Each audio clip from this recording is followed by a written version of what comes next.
Hello once again, YouTube. Major Tom 2417 here, within a submarine.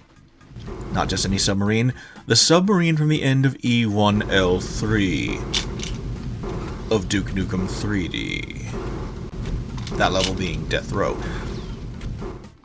Why am I inside of a submarine, or playing a game where the character is inside of a submarine? Because yesterday I saw the film Iron Lung, starring Markiplier. Co-written by Markiplier, directed by Markiplier, and executive produced by Markiplier. And I liked it. I saw the film with my brother, who you might remember from the Rosemary vs. Ally Demon vs. the Slayer DVD review on this very channel.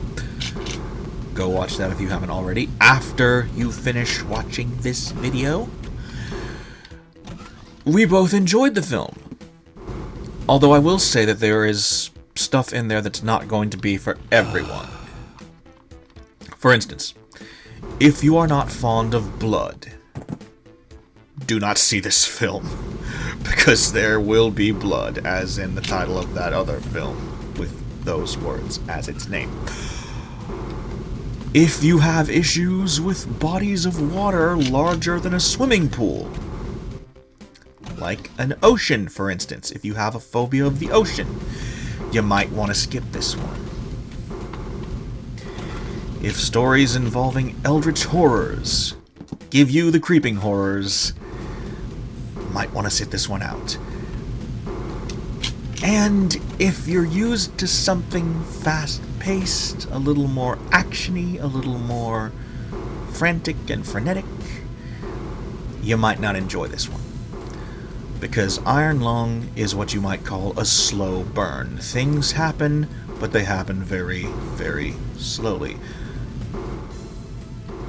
The movie is just 2.5 hours or so, but it feels like...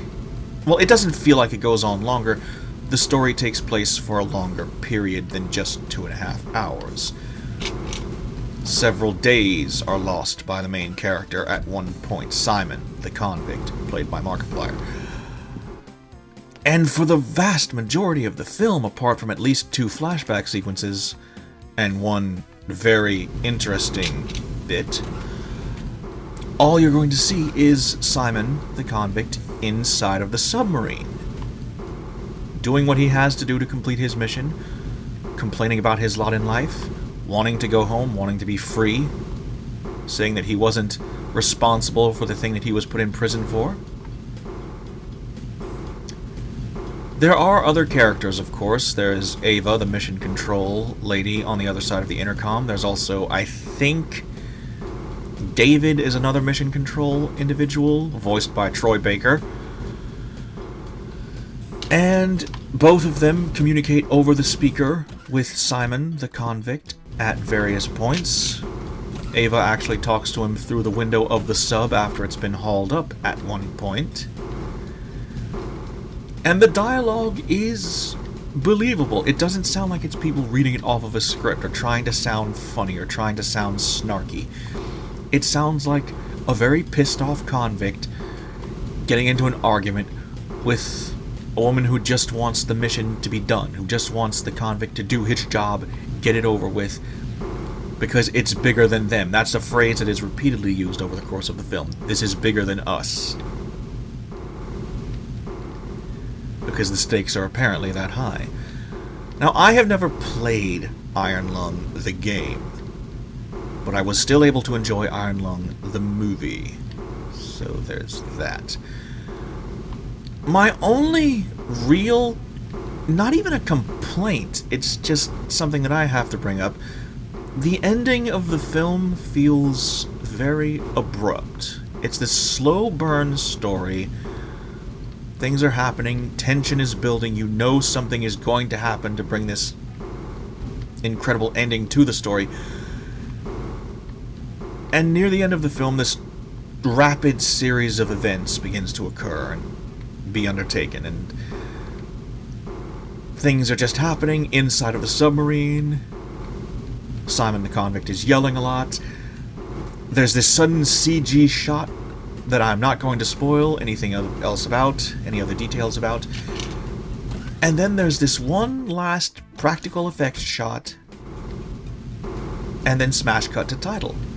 And that's the film, without going into any further specifics. That's how the film ends, and it was very odd that for all this build-up, for all of this, all of a sudden the ending is just this one nearly silent practical shot, and then smash cut to title. But that's not really a complaint so much as it is an observation.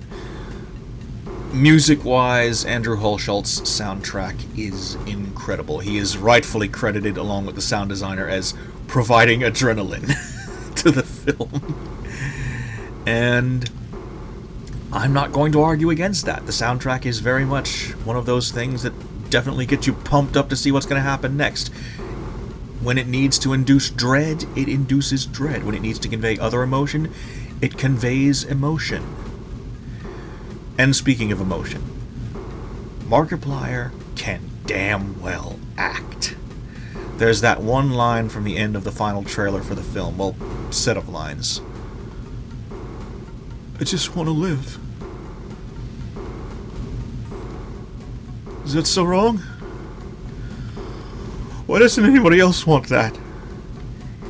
And when he says that line, you believe it.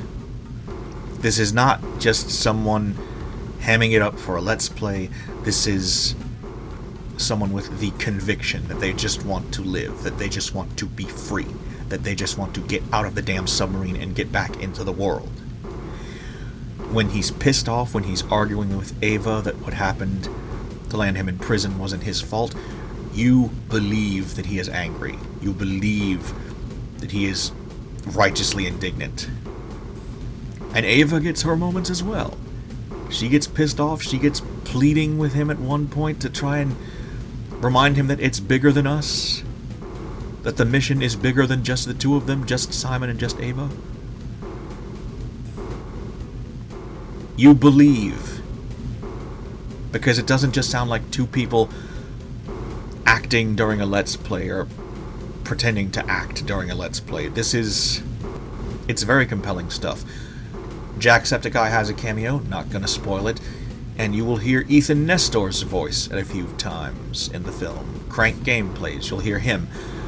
Not going to spoil the context of that.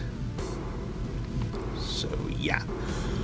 Overall, if I had to rate this film on a numerical scale, I would say probably 8 out of 10.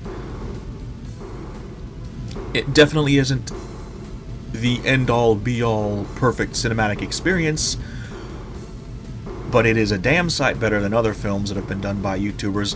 Not going to say that YouTubers as a whole can't do films. Stuart Ashen has done 2 films of his own. Ashen's and the Quest for the Game Child, and Ashen's and the Polybius Heist. Those were of a far more limited release. I don't even know if they came out theatrically or not. But Iron Lung, for a nationally, internationally distributed film, independently produced, is an incredible experience. So yeah, not much else to say. Obvious jump cut from the previous area of the submarine to this one. The trailers that played before the film were in order. Good Luck, Have Fun, Don't Die. Ready or Not 2, Here I Come. Scream 7. My brother thinks they should have stopped at Scream 4, but whatever. And Lee Cronin's The Mummy. There was also an ad right before the film started for one of the 2 big soft drink brands distributed internationally. Whatever. Also, a person in the row behind us spilled their entire drink. There was just this of liquid flowing out of a cup onto the floor in the row behind us. Not directly behind my brother or myself. The person who spilled their drink was several seats over. An employee had to come in with a wet floor sign and everything. So there was that, but that didn't detract from the movie at all. Like I said, solid 8 out of 10 from me. And that's going to be it for this video. Thank you all so very much for liking, watching, commenting, and subscribing. I hope you've enjoyed what I've been posting to this channel, and I hope you continue to enjoy what I post in the near and or distant future.